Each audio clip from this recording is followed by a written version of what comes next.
You're about to listen to an archived episode of The Night Shift with Zeno Horoman. This is brought to you commercial-free by the Surfcast Podcast. If you're interested in more historical, educational, and entertaining surf fishing content, check out weekly episodes of the Surfcast Podcast available today on YouTube, Spotify, Apple Podcasts, and anywhere else you get your podcasts, including www.surfcastpodcast.com. We have a special guest today, one of my dearest friends, one of the best surfcaster of all time, in my opinion. I mean, we seem to get him on this show, and it's Steve McKenna from Rhode Island. Steve, it's a pleasure to have you on.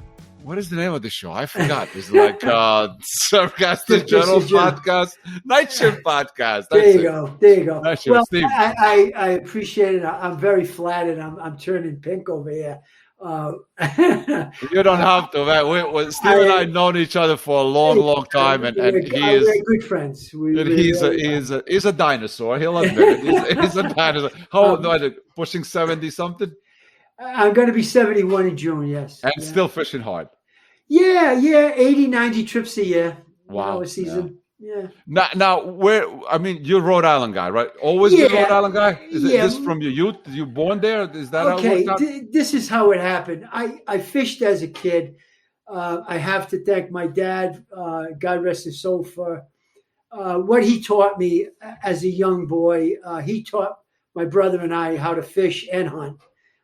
My brother went the hunting fishing route, and I stuck with fishing only. I'm not a hunter. I don't like to kill things, but we mostly fish freshwater, and he was a purist. So by the time I was 13, I was pretty proficient with a fly rod. We fished for trout mostly, and we went a lot when most kids go out and play baseball after dinner. We'd go to the local pond with my dad, and my brother would come, and we'd fish until dark. And he was a great guy.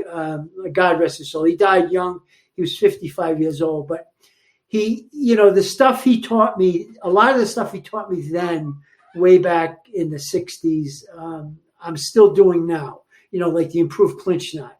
He said he emphasized that you got to learn your knots, Steve. You gotta. They gotta be good, or you're gonna lose fish. Well, he was absolutely correct. And he also stressed you got to keep your line in the water, and that's something that I've stressed to do for most of my adult life.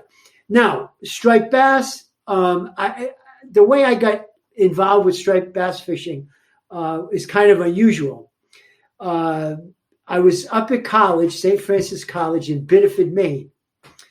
I was a sophomore, and it was a beautiful campus. It was right on the mouth of the Saco River. There was an adjacent beach, Fortune's Rocks Beach, and several of us lived off campus. So we lived close to the water, a 2-minute walk. So we used to go to the water all the time. We used to go swimming. We used to try to swim as long as we could until it got too cold in the fall. So one day we're down there. We just had gotten back. I was a sophomore, so second year. It was early September. We took a walk down to the beach, and there were a couple of guys, townies as we call them, from Biddeford. They were surf casting, and the water was mad with fish and bait, and they were catching fish. They were catching bass. I'd say between 5 and 15 pounds every cast. So I was a fisherman, freshwater, and a couple of the other guys that I lived with and knew, they fished. So we got our money together, went into town and bought a rod and reel because, of course, we didn't have any of our stuff with us. So we bought a 7-foot rod and a cheap reel, got some line, and 7-inch Rebels. That was what what they wanted. So we would share the rod. The 3 or 4 of us would share the rod.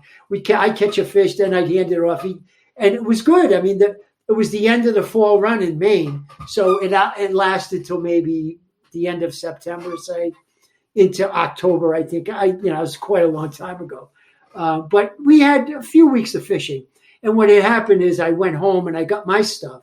I had all freshwater stuff, but I had a Mitchell 300 Garcia reel, and like a 6.5-foot heavy freshwater rod with 12-pound test mono. And, I scraped together some plugs and whatever my dad had and what my brother had and came up to school. So I always had the rod, and every fall after that, my junior and senior year, we fished.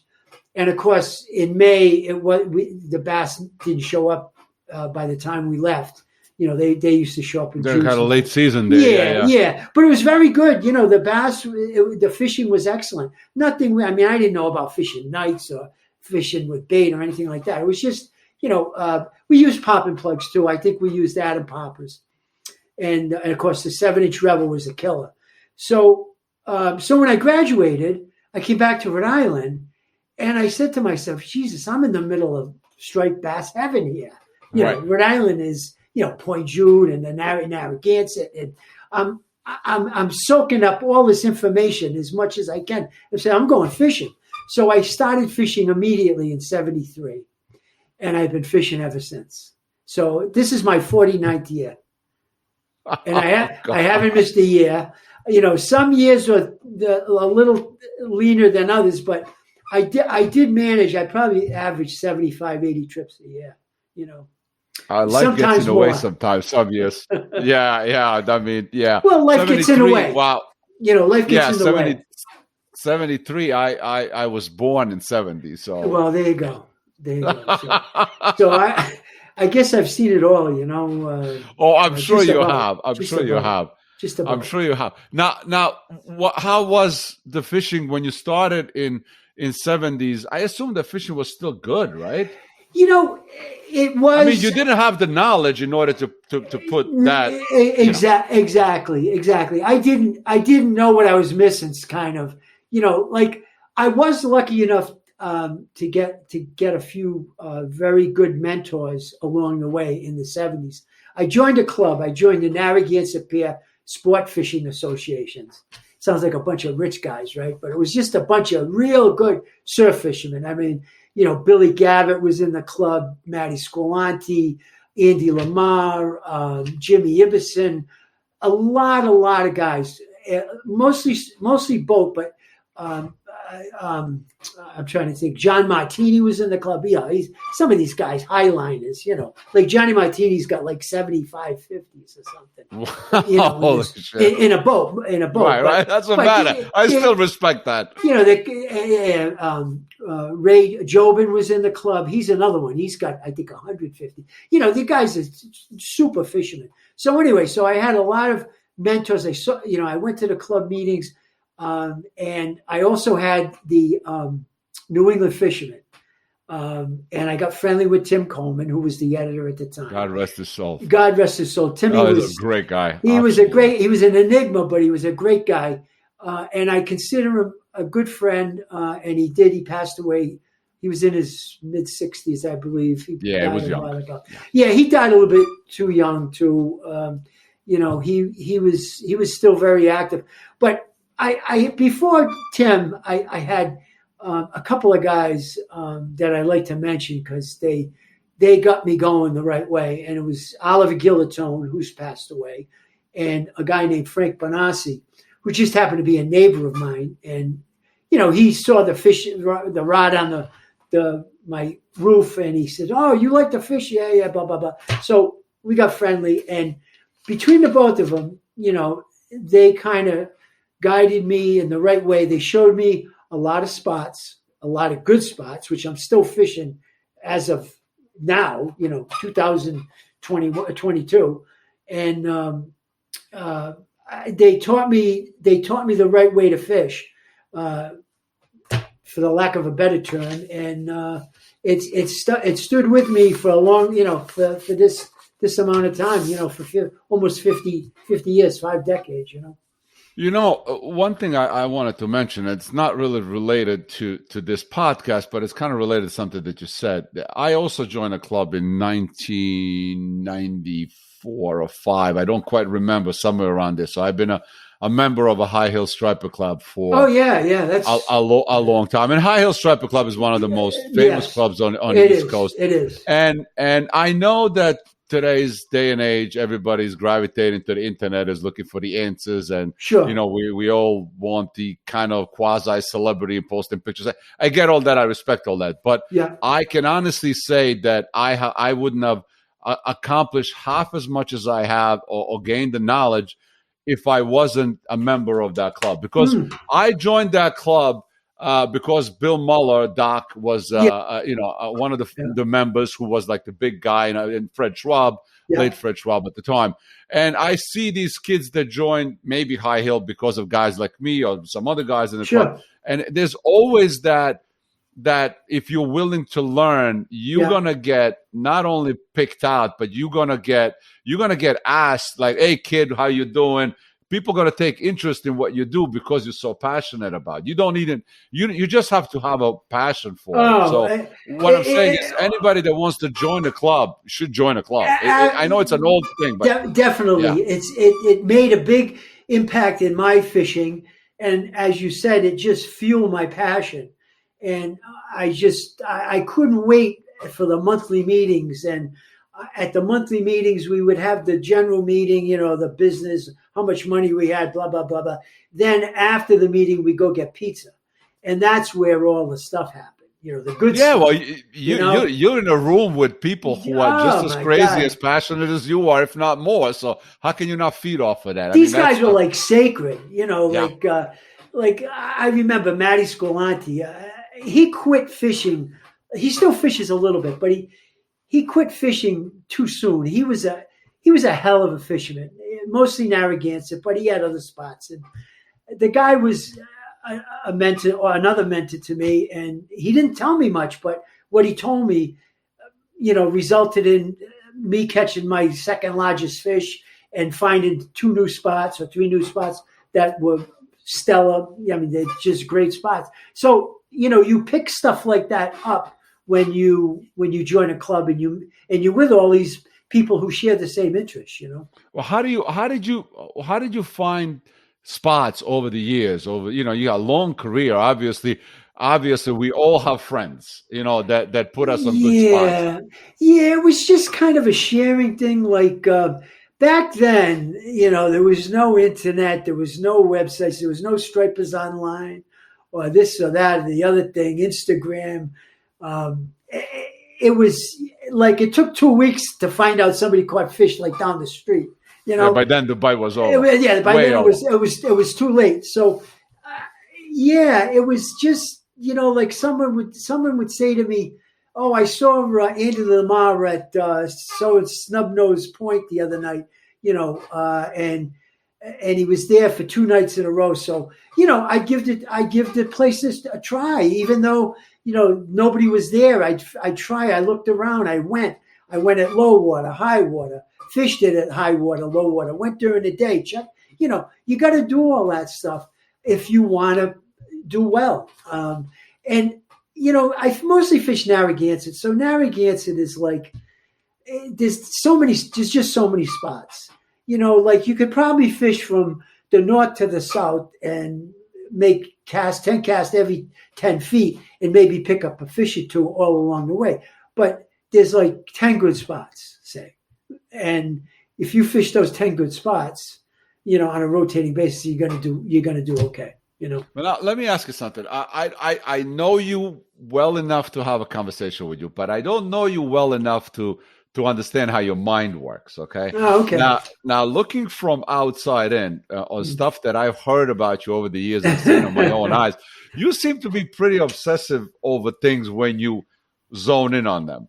And I'm going to mention just a few things. I'm going to mention the 7-inch redfins. I'm going to mention the sluggos. I'm going to mention that you ran a freaking marathon, right? You're a marathon runner. I ran 25. Right, you ran 25 marathons. I mean, you have to have an obsessive personality. I do. I do. When I like something, boy, look out. Is it true that you ran a marathon and then you went on commando trip to Block Island the same day? Yes, that was the worst. That was my worst trip. Oh God! If I may, I'll tell the story. It's a quick story. Absolutely. My other passion that a lot of people don't know about me, my other passion for 25 years was that I ran, and I ran competitively. I was halfway decent where, I could compete in my age bracket. As I got older, it got better. But at age 30, I was kind of not that good. But when I was 50, I was pretty good. So everybody anyway, else, dropped off. Yeah, I got it. So I was running marathons. I ran Boston. I ran Boston 15 times, and that was like my kind of striped bass fishing and running Boston was like, like the two biggest goals in my life at one time. So anyway, so to run Boston, you got to run. You got to do a lot of training, and a good way to train for a marathon is to run other marathons. So I was training for Boston the following year, and I was going to run Cape Cod Marathon, which was early November, and it was a Sunday. So I already qualified for Boston with another marathon, the Ocean State, which I ran like a month before. Ocean State meaning Rhode Island. But anyway, so I was signed up for the Cape Cod Marathon, so I figured let me run, and I'll do it as a training run.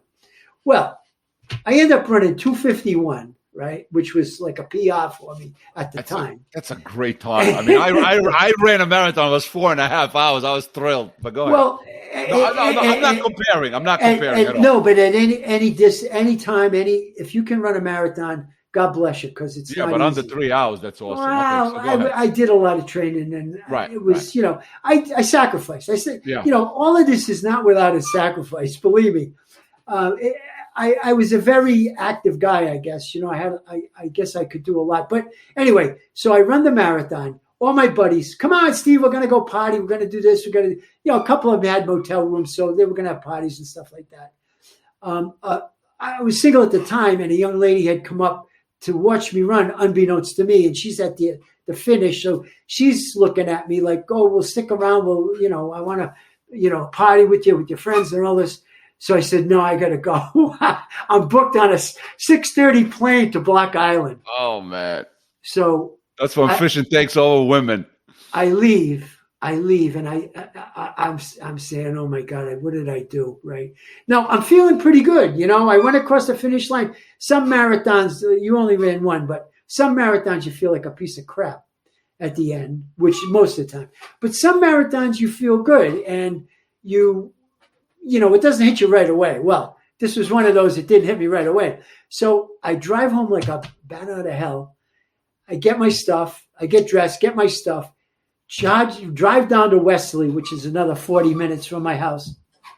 Fly over to Block Island. Tim Coleman and I think Pat Abate and Dr. Bush picked me up because we had a house over there every fall. So they were already over there. It was a Sunday night. So I'm going to fish Sunday night, Monday morning, and fly back Monday because I got to work Monday, right? I got to work. So I didn't think about sleep or anything. I just wanted to go because the fishing was so damn good, So I fly over. I get off the plane. I'm walking out to Tim's vehicle, and I hear Pat say, Steve, the fishing's not that good. I'm saying, what did I do? I could be having a beer, I left a girl. With a nice chick. And so we fished all night long. I don't think I had a hit. I think Pat had a fish, and that was it all night long. Now, you spent a lot of your time in Block Island, right? I wish I could say I did. That was one of the problems. I wish I could have got out there more, but it was one of those deals where it was just far enough away. I had a job at a young family when fishing was good, and when it got good, even better than the marathon time. But I just couldn't get out there.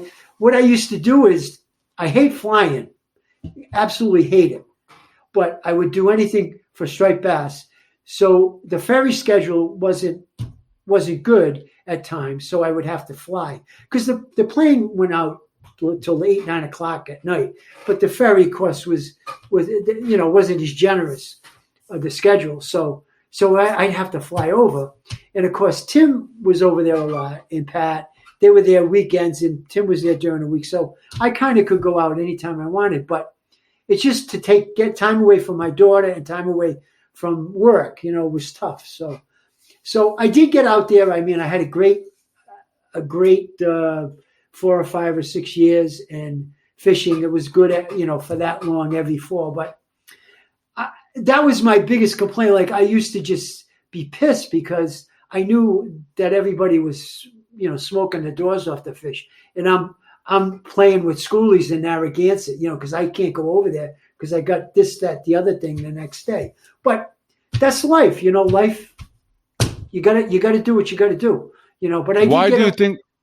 No, go ahead. Why do you think that bite was so good for so long? Like, what's so special about that place? Well, getting back to the club, my club, the Narragansett Pier Club, 4 guys from that club, Matt Scolanti, Billy Gavitt, Jimmy Ibbison, and Islander Charlie Dodge, who was also in the club. You're familiar with Charlie, right? Well, he was in our club Charlie, too. Sure.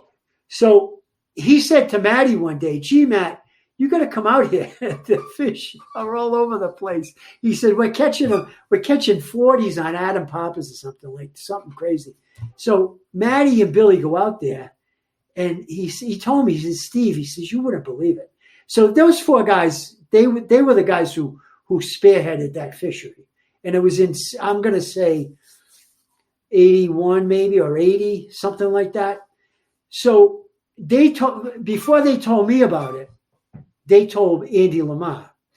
Andy Lamar went out there and he crushed a fish a couple of weekends. So then he told myself and my partner Art LaValle at the time. I fished with Art LaValle. He owned and operated Acme Tackle, Castmaster. So we fished for 16 years together. So anyway, that's how we found out about it. So we went over, excuse me, and the first trip over, I mean, it was stupid. It was, we went to Southwest Point and we stayed there all night. It was fish like every 10th cast, all 20s, 30s, good sized fish. And so I was raring to go. I was like, they used to call me Tim Coleman called me Steve McAshes. I'd have my waders on the ferry, waiting to get out, waiting for it to dock. Somebody tell me, ask Steve, why did he get a nickname Steve McAnxious? Yes. Well, that's Tim Coleman. He called me Steve McAnxious because of that, basically. Like, I get out, I say, "Come on, let's go." "No, we got to go eat first at the house." "No, I don't want to eat. I already ate. Let's go," right? So I was raring to go all the time. But, I was lucky enough to get in on it at the ground floor when there wasn't a ton of people over there. Unfortunately, the word got out, and oh my God, if it ever happened today, there would be 1,000 people over there. It was very fishable at almost every time I went over there. Once in a while, you had to get off the beaten track and go other areas, up the north end or whatever. But for the most part, it was very fishable. There were picket lines, but Steve Campo was out there. I met him. He's a character. I've since got to know him, and he's quite a guy. He's when I met him on Block Island, Pat Abate introduced me, and he goes, "Oh, you're from Rhode Island?" He says, "All you effing guys use yellow strand and something else derogatory." I don't know. It was, back then yellow strand was like not good. But anyway, he was quite a guy. He's quite a guy, and I've since gotten, friendly with him over the internet, like we all do, and PMing him and stuff. But he's taught me a lot. I'm an old guy, and I learned how to rig an eel, a different way. And I, never did I think that you could rig an eel this way, but fantastic. I've been using it for the past, I used it last year and it was excellent. So. Yeah, Stevie's definitely. I've done the interviews with him, and he's just a wealth of knowledge. It's just the way his brain works. Yeah. I can't. He's a very intelligent guy, and yes, I thought I paid attention to detail. Oh God, no, nothing like that. And I fished with you. You were good, but I'm not saying that you're not as good as he is. No, I know. The way his mind works is incredible. The way he analyzes things, counting people's retrieves, and trying to how figure. many, and how many retrieves in a cast, and I mean, I'm nuts, but I'm not that fanatic, Now, going back to block for a second. Yes, I thought you were one of the guys that tested the original Gibbs through wire needlefish on the block, didn't you? I was through Audet Valley. He was in the tackle business. My partner Audet Valley at the time. Yeah. And he worked. He owned Acme Tackle, so he knew John Gibbs very well. So we up until John started making the wire through needlefish. All the needlefish he made was screw eye. And the fish were ripping the screw eyes out. They were cruelizing the plugs. I mean, I had one fish on one night, a real screamer, how big he was. He was a big fish. And, I set the hook, and then nothing. I'm reeling in. It felt a little funny. I'm reeling in. And I had my snap and the screw eye, the lead screw eye in the plug. Right, to the plug. Everything has gone. No plug. So anyway, Audet Valley, told John about this and said, John, is there any way you can fix this? So John made up a couple of, I don't know how many needlefish, but he gave out 6 through wire. I think they were 1 3/4 ounce model, the biggest ones, through a wire through. And I was going over the island that night. Art couldn't go, so he gave me 2. And they weren't painted. They were just wood color. They were varnished, but or epoxy. So I painted one lime green, Block Island green, and one blue. And I went out that night, and it was late. It was November 30th, actually. And it was, I went over with Pat Abate and Tim Coleman, and I think Dr. Bush was with us. And they didn't have, there weren't too much high hopes because it was so late and the fishing hadn't been that good. And it was kind of a bright night, which, is not very convincing. Encouraging. No, not at all. So we go over there. We go to Dory's first spot, right? I get a fish about 7 pounds. And everybody said, oh, geez, that's the end of the run, right? The big fish are gone. The rods are here. So, but I got it on the needlefish. So I said, at least it works, the new needlefish, the Gibbs. And it casted good. It felt good. I put 4.0, at the time, 4.0 mustads. That's what we had. We didn't have VMCs or anything else. So that's the only fish we get. I think maybe Tim got a bluefish. So somebody says, well, let's go to Southwest. So we go to Southwest. And oh, my God. I got a 51. Oh, fuck. I got 2 in the high 40s, and I think a 38 and a 12 pounder. And I mean, it was like you gave me $1 million. I was so ecstatic. So we sold everything back then, but I kept the 50. I wanted to mount the 50, and I flew it home with me, and I weighed it at 6 tackle shops to make sure. We waited on a certified scale at Andy Lamar's house over there. We woke him up, banging on the door, right, 3:00 in the morning. What's the matter with you effing guys? Right? He said, come on, we got a 51 million. So, because they all, I mean, your idea of the size of fish really got skewed out there because everything was big. Everything would look like a 40, So we weighed them all, and I tell you, I weighed it. The lowest weight was like 50 and a half, and the highest was 51 and a half or something. So it was right on. Was that your first 50? Yes. And have you documented all your 50s over the years? No, that was it. That was the only 50 I ever got. Okay. I've been close. The only one that you ever weigh in. Yeah. I've released a few fish that were big, but I mean, Listen, if it's not officially on a scale, it's not a 50. I get it. I get that. I weighed a 48 and a half. I weighed a couple of 47s. Because like I said, we used to sell everything, as you know, and that's where you get the real weight, on the meat scale. I hear these guys today. Oh yeah, I got a 48. I got a 45. Well, did you weigh it? No, I looked at it and it looked like it weighed 45. Well, that's fine. That's fine and dandy. And, well, it was 50 inches long. Well, I've seen 50-inch fish that were 42 pounds. So you really can't go by that anymore these days. But back then.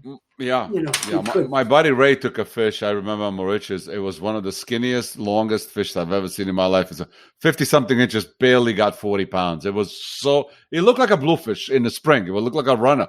It can happen. It's not unusual.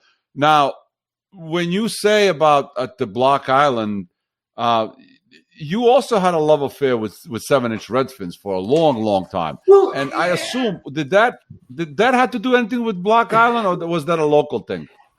Well, not a lot of people know this, but before the needlefish, and I just wrote something for Dennis Zambrata's new book about an experience I had on the island with Andy Lamar.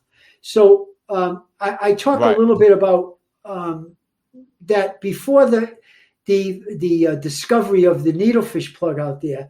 The hot lure was the 7-inch redfin, and a loaded redfin, modified with either water or 7-Up or Coke or mercury or blood or cod liver oil. Guys loaded it with everything. That was the hot lure. And, was it 11 cc's or 10 cc's or 20 cc's? 11 cc's seemed to be the best. And we used to put 4.0 mustad hooks on it, which, it came with these crappy hooks in the box. But Art LaValle and myself, it does. We bought a case of them for the island. And we used them. We used most of them. They chewed them up. They broke them in half. It was great. It was a great lure. And I still use it to today, loaded. And it's just a great lure. But that, when I tell you, we tried everything over there in the beginning. And that was the plug that really worked. And I have to thank Pat Abate because he was the guy who got us using it. Yeah. Yeah, I know you used them quite extensively and you modified them. And I didn't know if that was before. So that was before the needlefish. Definitely. It was definitely the thing to use over there. And I think I might have used it before the island, but I know I used to use the 2-ounce windsheeter Rebel. That was the hot plug. Now, what is the key to these loaded redfins as far as the retrieve? Is there specific conditions to retrieve, or does it matter? Well, when you load a redfin, you get more casting distance. Number one, less action. A little less action, but you'd be surprised. You can put a 4.0 treble hanging on a belly and put 11 cc's of water in it, which is pretty much half full. Right. And the thing swims pretty well enough to catch a lot of fish. I caught a lot of big fish on a redfin over there, and a lot of big fish in Narragansett and elsewhere on the redfin. It is one of the best plugs probably I've ever used. It's in the top 5 or 10. Is it related to the bait, the redfin itself? Like, would you use it when specific bait is around? I think it works when anything's around, but it really worked out at Block Island during those years in the 80s because the average size sand eel, which was the predominant bait, was large and was like the size of like a needlefish plug. That's what it looked like, which, mimics, a 7-inch redfin. And also there were mackerel out there too. Which tinker mackerel about the same. So about the same size. So I think that's what they were looking for. And we had some stellar nights with the redfins before. Then the needlefish came on the scene, and everybody had to have a needlefish. I think Steve Campo was talking about guys who were whittling down chair legs, on lays to make needlefish, because needlefish basically was just a stick with wood, but we all know there's more to it than that, Yeah, but speaking of plugs, while we're talking about maybe relations to the bait or whatever, What's your feeling? And I know what my feeling is on this, but what's your feeling on? And this goes for all the plugs that you use. How important is the confidence in a plug versus whatever spot you're on or whatever bait is present or whatever time of the year? How important is the confidence in what you're throwing? Mental. Well, I hear that a lot. I hear that question a lot. You have to have confidence in a plug for it to work. And, I kind of disagree with that. I mean, okay, that's fine. I have confidence in a lot of the stuff I use because I've caught fish on it. And I'll give you a good example. When I was told that live eels was the way to go, which I did basically fish most of my career. Yeah, we'll get to that. And, live eels after dark is the way to go. That's like I was told that. I think the second meeting I went to, an old timer told me, "Hey kid, you got to use live eels if you want to catch a lot of big fish," and he was absolutely correct. But getting back to confidence, when I first started using live eels, I said, "What the frick is this?" They didn't cast good. I'm used to using plugs and shit, Adam 40s and all this stuff, and 2-ounce wind cheater Rebels. And I'm casting this stupid little live eel, which I went to the bait shop and I didn't know from Adam. I just said, "Give me half a dozen live eels." You got what they gave you. Yeah. The guy gave me eels about 6 inches long. Shoestrings. So yeah. I'm saying, what's the big thing with this? So I fished them a couple of nights and I did nothing. And I'm saying, "No, this is a waste of time." So people kept encouraging me. So finally, I went to this one spot, and boy, I tell you, after that, I had an eel tank in my backyard. I had a thing set up in my car. I said, "Nah, I'm never using a plug again as long as I live." It was just great. It's a great way to fish for. Yeah, but that's fine. But that still doesn't answer my questions about the confidence. Meaning, well, I had no confidence until I started doing good. Well, yeah, but I mean, if you're not a metal lip guy, I don't know if there's a plug that you're not comfortable with. I don't know if you have a same amount of confidence. Like for whatever reason, needlefish and darter to me are like extension of my hand. I know if there's fish there, I will make them eat. Absolutely. Yeah, I agree. I agree. When I use a super strike darter or a 7-inch specific needlefish, specific darters, right? Yeah. Correct. I'm sorry, I should correct myself. And a 9-inch Sluggo, a black Sluggo, or a rainbow trout colored Sluggo. I believe that if there's a fish there, I may not catch it, but I'm gonna know about it. I'm either gonna get a swirl or a whack or whatever.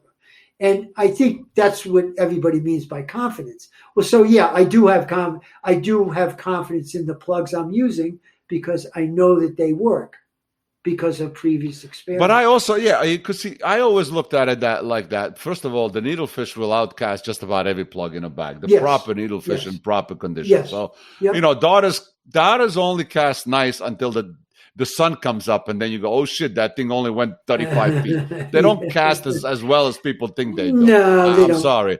Needlefish is definitely a better casting plug. So what I'm saying is you almost have like a fish-seeking missile where you can, if you're getting a hits in close on a super strike, obviously super strike's sinking, so it's going to start to be close to the bottom. If you're getting close, you can just switch over to the metal lip and just give it to them in a slow. You know what I'm saying? My point is, with these confidence plugs, you can find out if there's fish there, like you said, a swirl, a bump. Yeah, there's life there. Yeah, but to take that one step further, there's plugs that I use that I have confidence in, but not as much confidence. There's a level of confidence, if that's a real thing. Oh yeah, absolutely. When you use a live eel, you can only cast it so far, and it was never a problem. I think if the fish were there and you got a live eel on, you're pretty much sure you're gonna, or a rigged eel. I use rigged eels too, and they work great too. But with plugs, I think there's niche plugs, as they say, like a metal lip. Like a metal lips work good, but they only work good a certain percentage of the time. Like in very rough water, They're useless for the most part. A Danny isn't going to work right. It's hard to work. You need to switch over to Pikey or something else that's going to dig underneath. Maybe, or a Junior or something like that. Yeah. Great plug, by the way. Junior's a great plug. It is. It's one of my Bobby's Junior's is a fucking great plug. Bobby Glauder makes a great plug. Absolutely. His Danny and his Junior are excellent plugs. Done well with them. But again, I think they're niche plugs. I would rather throw Bobby's Wad, which I think is another great plug he makes. That plug, every plug works. You could throw some hooks on a pen and throw it out there, and you might catch a fish. Or if you use it enough, you're going to catch fish. But there's only very few plugs that work like 80 to 90% of the time. And that's kind of the plugs I have in my bag. I only carry 8 or 9 plugs, really. Yeah. I don't. Yeah. Yeah. And I'm sure you're the same. And I rotate in stuff as I go to certain spots, like certain seasonal spots, depending what's in the bag, obviously. Exactly. So I mean, I sometimes I go to the spots with a handful of bucktail in my pocket. I literally don't bring any plugs because I just don't need them. And there you go. You would not go anywhere without a bucktail jig. No. But Bobby, going to Bobby's, and I don't think people give Beachmaster enough credit. Bobby, first of all, makes every plug that he makes is good. There's nothing bad about them. But like his 2-ounce needlefish that he made years ago, that's one of the best casting plugs of all time. Yeah, I don't care what anybody says. It's like a sinker. Yeah. I mean, the wad doesn't cast as well as the other one, but wad works so well. Let me switch over from plugs just to break it up a little bit. Sure. So you have spent a lot of times literally eel fishing. Yes. Yes. Like you were the eel man. Like you were just you and Billy. Your partner at the time. Yeah, Billy kind of came in lately, as they say. Johnny come lately. Yes. But myself and Outlet Valley, we fish live eels probably from the late 70s into, I don't know, when he bought a boat and we kind of drifted apart and, we stopped fishing together. But I fished right into the 90s, and then I started fishing rigged eels, and I really like rigged eels. And then the end of the 90s, that's when I discovered the Sluggo around 2000. Okay, now what's the difference? Why did you switch to rigged eels and A and B, and how is it live eel different than rigged eels? Well, when you're fishing for something for a long time, you just want something different. You want to try something different. I agree. And rigged eels, everybody's telling me, rigged eels are great. And I rigged a few up, and they're great. I like the whole history and the whole romanticism behind the rigged eel, and it was fun. I mean, you fished them like a plug, and they cast better. You grab them out of the freezer and you go fishing. What's better than that? So I fished those for a while, and then again, 2 mentors, Tim Coleman and Pat Abate, told me about this Sluggo and that I should be fishing it. And I resisted. I resisted. I ended up doing it, and I'm glad I did. I'll get to a Sluggo in a minute because a big part of what you did. But let me ask you something. If you are at the spot, how do you figure, is it a better live eel spot or a rigged eel spot? Oh boy! Or does it even make a difference? The rigged eel is a little more versatile. It's a lot more versatile than a live eel, I think. You can fish it in a rip. You can fish it in deeper water. You can let it sink. You got to dick around with a live eel to get it to sink, and it's a pain in the ass to cast and to put it where you want it. And you fish live eels, you fish rigged eels. So that's why I really liked rigged eels, because they were more versatile, and I could use them in a lot of spots. Whereas I kind of had my live eel spots, and then I had all of my spots, and I kind of could fish the rigged eel in all of my spots. I hated fishing a live eel in an inlet. Yeah, in a rip, right? Yeah. Because you could fish around a slack, and then as soon as it picks up, you're done. Yeah, it's a pain in the ass. So a rigged eel, however, you can fish, and if you don't want to fish traditional, you can put like a wobble plate on it, and it works good that way too. So yeah, it's definitely the spot determined what I would use, but then when I just kind of got away from live eels altogether, that's all I used were rigged eels. And then the Sluggo came aboard. And and then, wait a minute. You also did the season without eels. Oh, yeah. Remember that? That was interesting. Yeah, I don't know where that came from. I fished metal-lips the whole season. Yes. From May till November.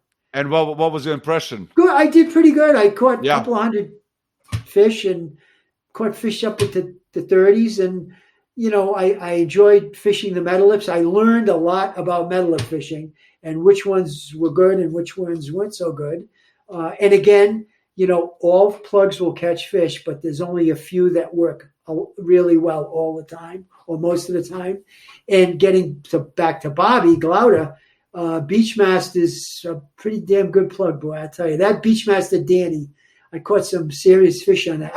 I actually caught my biggest metal lip fish on a Beachmaster Danny. So I always found that Bobby's Danny's, the lighter, the better. The lighter they were, because it was difference between 1.4 to 1.7, but the really lighter ones really had a great action. The older ones. The ones without eyes. Yeah, they were good. And his junior, if I couldn't fish a Danny, say in a rip or something, I'd use this is one I got from you, from your book, from your first book. And you said, all you need is a yellow junior. I'll never forget it. And that is one of the most versatile metal lips of all time. I bought a metal lip, a junior, a yellow one, and I bent the line tie up and just send it into a rip. And boy, I caught a lot of fish. Yeah, it was great around jetties and breach race. Now, let's go to the stuff that you alluded a few times, and something that you're well known for is, your propensity to fish sluggos and modify them. And at one point you became the Sluggo guy. How did that? I mean, so Pat introduced you to, but Pat and Tim were fishing it, and they were doing really well with it. And they said, "Come on, Steve, you got to try. You got to try."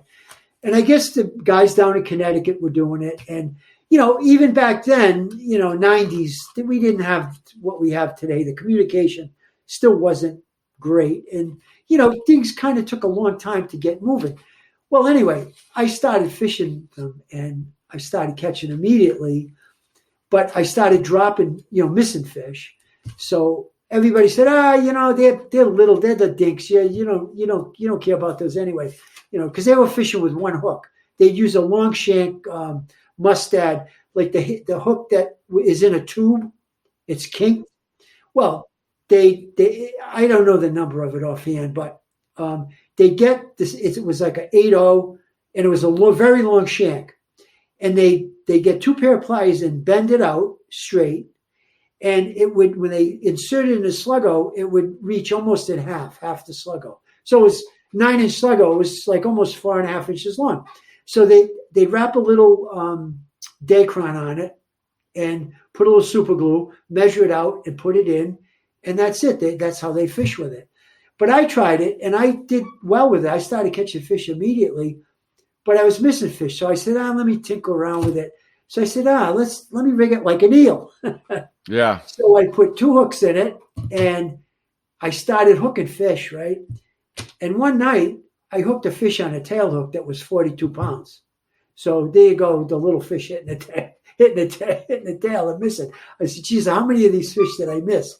So I know that's an unusual situation because most of the time they suck it right in. Yeah, they do, yeah. Yeah. So, but it just proves that maybe a tail hook does account for a big fish now and then. So anyway, I continued to fish with it. Forgot about the rigged eels, and I fished it in all the spots where I fished the rigged eels and the live eels. Mostly shallow boulder fields. That's Rhode Island for the most part. Yeah. And I modified it further by putting weights in it.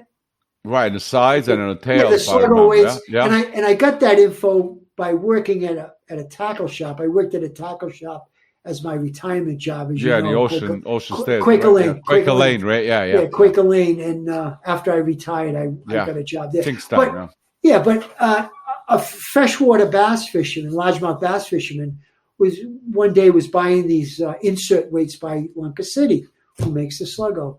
And I said, what do you use these for? And he goes, I rig them in Senkos, Senko worms. Senkos, and it gives them weight and it doesn't ruin their action. So I said, the light went on. And I said, let me try them in the Sluggo. So I got it up to 4. I put 4 3/30 seconds weights in it, whatever that is. Math was never my strong subject. But whatever that is. I mean, the Sluggo itself weighs almost 2 ounces, and with the weights and the hook and everything. Well, I had a really dynamite lure. I could cast it. I could fish it in rougher water. Not as rough as a rigged eel water, No. That's why a rigged eel, I think, is a little better than Sluggo. But I'm going to tell you something, and I'll go to my deathbed. The black Sluggo or the rainbow-colored 9-inch Sluggo, no matter how you rig it, is the best artificial lure I ever used in 50 years, almost 5 decades. So you're number one plug. Number one artificial, without a doubt. It's not quite as good as a rigged eel because it's not as versatile, and it's not as good as a live eel. We used to have this debate all the time with Billy Nolan and myself. He was a live eel guy, tried and true, would not try anything. He fished a bucktail once in a while, but he was a live eel guy, and we'd have these arguments. And he'd outfish me all the time, but he'd get 5 fish and I'd get 3. So he'd fishing eels, I'm fishing the Sluggo. But be that as it may, it's a great lure, and I don't understand why a lot of more people don't use it. I really don't. I mean, you can buy them rigged. What is your favorite? Yeah, what is your favorite way of working that thing? Because I think people are all intimidated with. I also feel like a lot of these newer guys, and I don't know why this is, maybe because they don't join clubs and they don't listen, but they want something that works right out of the package. I mean, Sluggo does require you to put some life into it. Yeah, it's like a pencil popper. You just can't reel it in. And I know that whole millennial thing, the new generation, they just want to go here and on Spot X and make one cast and get you 50. Well, that's maybe true in a lot of cases, and maybe not. I don't know, but no, I don't think so. I think there's still hardcore there kids is. that are into it. I've met we were. Yeah, I've met a lot of young guys that are really into it, and they're gonna take it into the next century. But you can buy the Sluggo rigged with 2 hooks, so that's not the reason. I mean, Lunker City, Herb Reed does that. And do you hold your rod down when you're doing it? Yes, it works better with a shorter rod, which I think some people are intimidated. I used 9-foot, right? I used an 8 and a 9-foot rod. Yeah, that's what I thought. And it's hard to, like, I don't use it anymore because I use a 10.5-foot rod, and it's a rigged eel rod. I use back to using rigged eels again because I don't think I'm losing anything in performance by not using Sluggos. I mean, I do use them occasionally, but yeah, it's different. You just cast out, let the lure sink a bit, and you just use a cadence, almost like a spook. Yeah, like twitching it. You're twitching it, and I twitch it fast, which I think further intimidates people because that old wives' tale. Oh, you got to reel slow at night. You got to you can't use anything black and a light night and light on a dark night. Oh my God, I hear all these things. I laugh. I caught so many fish on a white plug on the dark side of the moon. I could fill up this room with it. Yeah, I actually tried. I pat a bait in Montauk. Pat would come every fall to fish with Vito. And he says, try working a Sluggo in a white water like a pencil popper. Yeah. I got to tell you, the fish were all over it. Yeah, I mean, you just threw it in a white water in the middle of daytime, and you just twitched it like a pencil popper, and bam. Good. I mean, I would have never thought that would work. I would always thought it would be like slow and twitch and stop.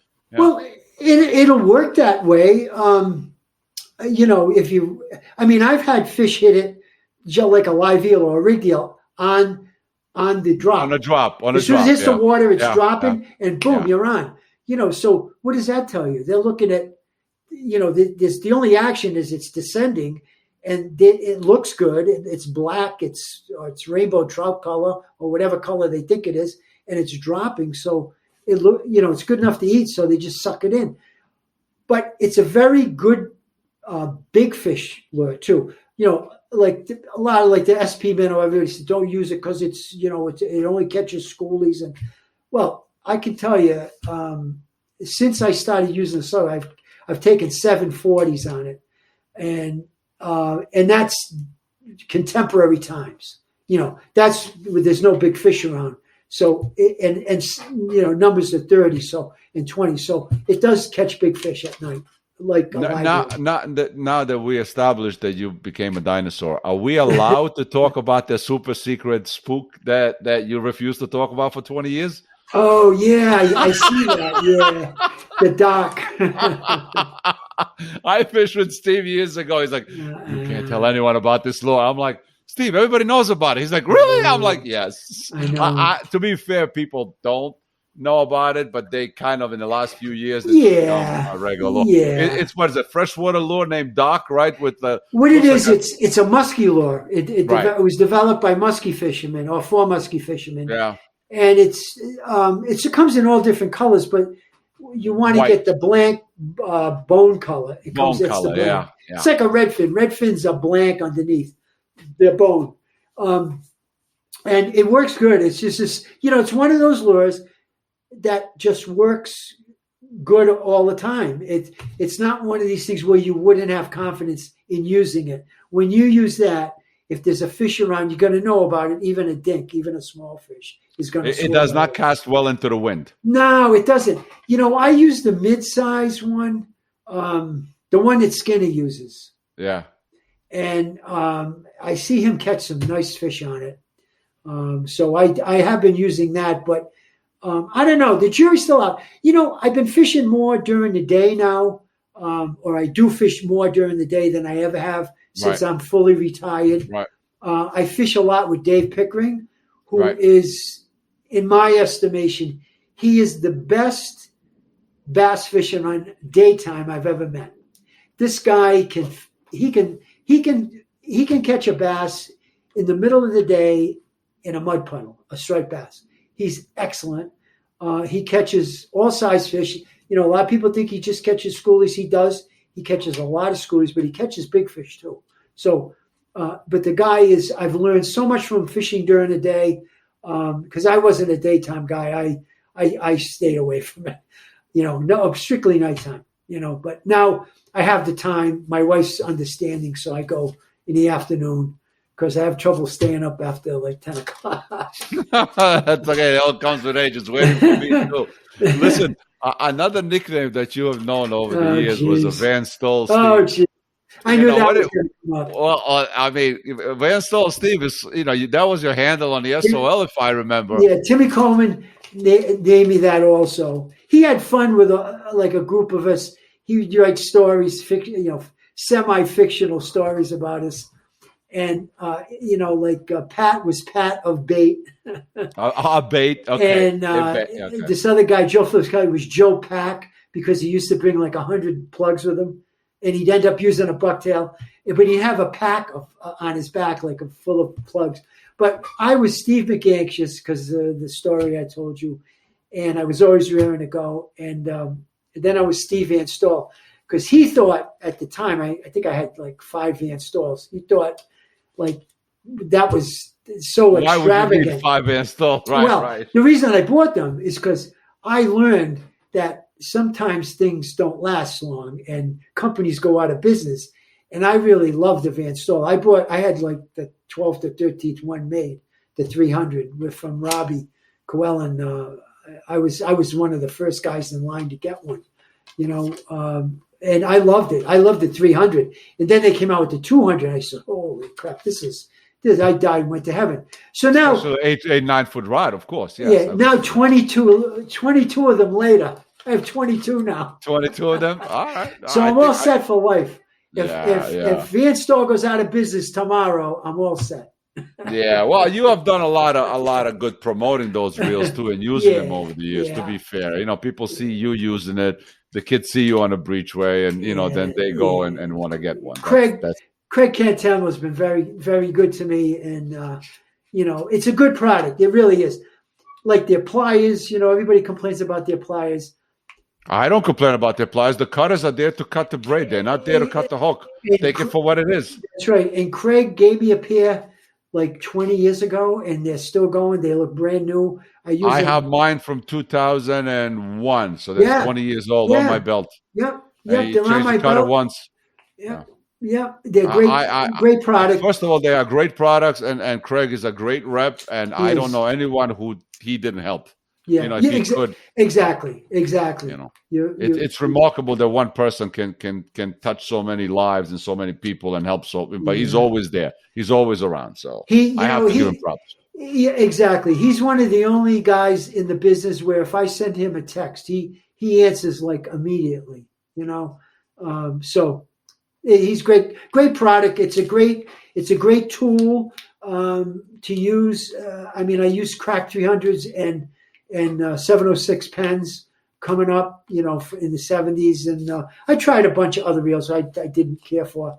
But when the Van Store came out, I was in love. And I'll be honest, I probably shouldn't admit this, but I tried some competitors, and I'm not going to name them, and I didn't like them. I thought they were a little fragile for what I do because I'm clumsy. I'm always falling. And, when I put the hook in my leg on Cuddy Hunk and, I get... No, we're not talking about that. Like my father used to say, Steve, don't ever be a dynamite loader. He says, don't ever be that as your profession. Because I'm clumsy, and I've fallen. Steve's got a problem with blood clotting, if I remember. Yes. And we're at Cuddy Hunk, and we just finished the night fishing, which I remember was that great of a night, whatever it was. No, and if you know anything about Cuddy Hunk, there's no doctors, there's no hospital, there's no nothing. And Steve's sitting at the kitchen table washing his plugs. This is how insane he is. He's washing his plugs in fresh water. He drops a wad onto his tie, and a hook goes in. And now we're like, is he going to die? Is he going to bleed to death? The blood won't stop. Scared. There's no doctors. My God, I thought I was going to. If I didn't lose my shit that night, I never will. And I was scared. Somebody came over and cut the hook off, right? Yeah, luckily there was a vascular surgeon who living on the island. And the police chief took me via golf cart, because there's no cars, up to this doctor's house. They took me in. It was late. It was, 2 o'clock in the morning. Oh, yeah. Took me in.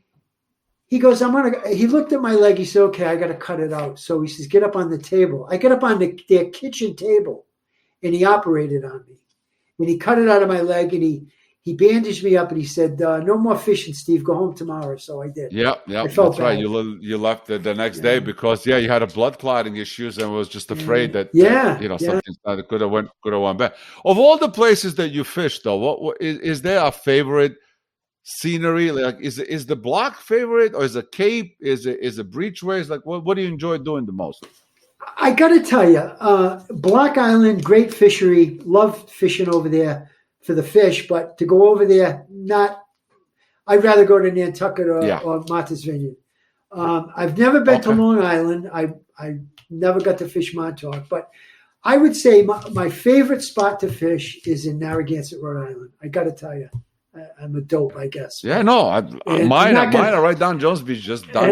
It's convenient. From my house. It's convenient. Yep, you know it like the back of your hand. I know it like the back of my hand, and it's given up so many fish.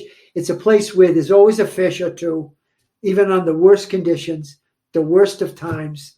I caught fish there during a moratorium. I'm catching fish there now. It's pretty bad. So. I like Cuddy Hunk. I'm thinking about going back to Cuddy Hunk. I feel that well where I think I could do the walking, so I enjoy fishing there. I like fishing the Cape. There's another story. I know we don't have the time we get into, but the new Chatham Cup. Oh, go ahead. Well, in the 90s, early 90s, there was the perfect storm, the Halloween storm, the one that Block Island thing. Yeah, the one where the boat went down with the sword boat fishermen, and that storm put a new cut in the outer beach at Chatham.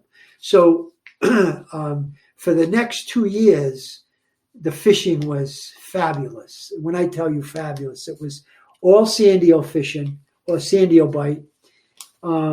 Nothing overly big. Like maybe the biggest fish was, mid to high 20s. But one night, Pat Abate and myself went up there. We caught fish from dusk to dawn. We figured we had 80 fish apiece, probably a 600-pound night each. Average fish was maybe 10, 12 pounds. So, you can figure it out. Rigged eels and droppers. It was one of the best nights I ever had. And then Dave Pickering and myself and Doc Hayek, who you probably know or remember, he was in that group. We used to drive from Rhode Island to Chatham, which is over about 2.5 hours, fish for 4 or 5 hours, then drive back and go to work the next day. Do that 2 or 3 nights in a row. Listen, but it was that good. It was you can't help yourself, though. You can't help yourself. You can't even get through the day waiting till the next night. Oh, and this, the sand eels would be hitting your boots, and it was, and that was the early 90s. I was getting into fly fishing too a little bit then, trying all different things, right? So I remember the fish were so close and so easy, you could fly fish for them. And I had one fabulous night fly fishing, but it was just a real good fishery only for about 2 years. And then the inlet shoaled over and the sand eels disappeared, and we went back 4 or 5 times. And it was all summer fishing. It was all July and August, which was good too. It kind of filled the season. Nice and shorts, and you don't have to go crazy. And it filled the season. We had the back home, spring and fall, and then had that in the summer. But like everything, nothing lasts forever. Block Island dried up, that dried up. It seems like a lot of places dry up. Yeah, well, I also think like a lot of guys, maybe they're not aware of it, maybe they don't have an experience, but I think that the local spots are underrated. I know there's great spots. Like Jones Beach here by me is my local spot. It's probably the worst of all the inlets. The Fire Island, the Mauritius Inlet, Montauk, they're all better spots. Having said that, the spots that I have been fishing for 25 years, I call this fish Bob, because if Bob's not home, there's nobody home. Like, I know when he should be home. If I go there with that plug at that tide, there you go. If I don't get a bump on the second cast, there's something's wrong. Bob's not home. There would be no fish in that spot all night. Like the thing is, my point is that like we've done this for 25 years, that spot. We know like the back of our hand. Yes. So there's something to be said about learning the spot really, really well instead of chasing the bite, especially today where there's not a lot of fish around. No, you can't. You really can't do that these days. I think the key. If a young guy asks me what to do, and a lot of people have asked me working in a bait shop, and what would you do? Would you ask me a lot of questions? But if I had to tell someone what to do, they go as much as you can and pick out 5 spots. In your area, something you easily accessible, and something you can fish on a constant basis, and fish them hard and learn them. And, it's going to be a source of entertainment and production for you for the rest of your life, So yeah, I agree. What is, to close it out, any regrets on either not doing something, going somewhere, or maybe even overdoing something that you've done? Any regrets? Well, yeah, of course. I mean, fishing is tough. Striped bass fishing is not an easy thing for others to understand, especially surf fishing. I mean, it's a night game. Yeah, like take away from the family and everything. Just to start with. I definitely alienated some people close to me, and I promised that I would never do it again, and I didn't until I decided that I could make a commitment to someone and not go 5 or 6 nights a week. I mean, you do a selfish thing in us. Yeah, absolutely. It is, and they don't understand what drives someone to do that. And maybe I got mature or whatever, who knows? But, I still get my licks in. I go, every 3rd night or whatever. And I'm old enough now where if I do a job on them, I don't have to go the next night. I'm satisfied. Whereas 20 years ago, I'd be crying if I couldn't go back. I'd be pissed. I know the feeling. So you mature, I guess, and maybe it took me a little longer to mature. I don't know. But, that's the regrets I have, that I maybe hurt some people, because of fishing and the behavior. Whatever. The decisions that were made. I agree with you there. I'm in the same boat. I think anybody that puts themselves at fishing at nighttime is gonna. Yeah, it's not for everybody. No, it's not. It's not. And everybody around us kind of suffers a little bit in a way while we're trying to find our fix, Like some people find their fix in different ways. We do it fishing. Even now, I'm miserable if I don't catch fish. If I go 2 or 3 times, I don't catch a fish, I'm miserable. I'm running, bouncing around the house. My wife goes, "What's the matter with you?" Nothing, because I'm not going to tell her. Cranky. You're going to think I'm freaking nuts, I didn't catch a fish the last 2 nights, but then I catch a fish and I'm like sky high, So it's quite an interest. Listen, I wanted to thank you for spending this hour with me. This was really a pleasure. I feel like I'm going to come back to you at some point about some other questions. But for now, I really, really appreciate it. And I really do. Zeno, it's always a pleasure. And I'm sorry that we kind of drifted apart and we don't fish as much as we did. But everything's, life gets in the way and we go one way and go the other, whatever. But I appreciate you asking me, and I'm glad I had the opportunity to speak my piece, so to speak. No, it was great. It was great. And I missed those years when we used to go with SP.com all to Cuddy with John. And remember those years? It was great. Dickie and his son. And I know. That was great. How's Manny? Do you still fish with Manny? I see him once in a while. I don't fish with him that often. He's got a boat now. He bought a big sail. Oh boy! He still fishes. He does his own thing. He's one of the greatest underrated fishermen that nobody knows about. Yeah, well, there's a lot of those guys out there. Yes, and I respect every single one of them. They don't want to be on a podcast. They don't want to be nowhere. They just want to do their own thing.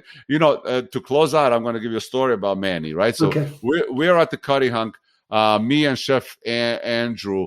And we're fishing high flyer, right? It's September.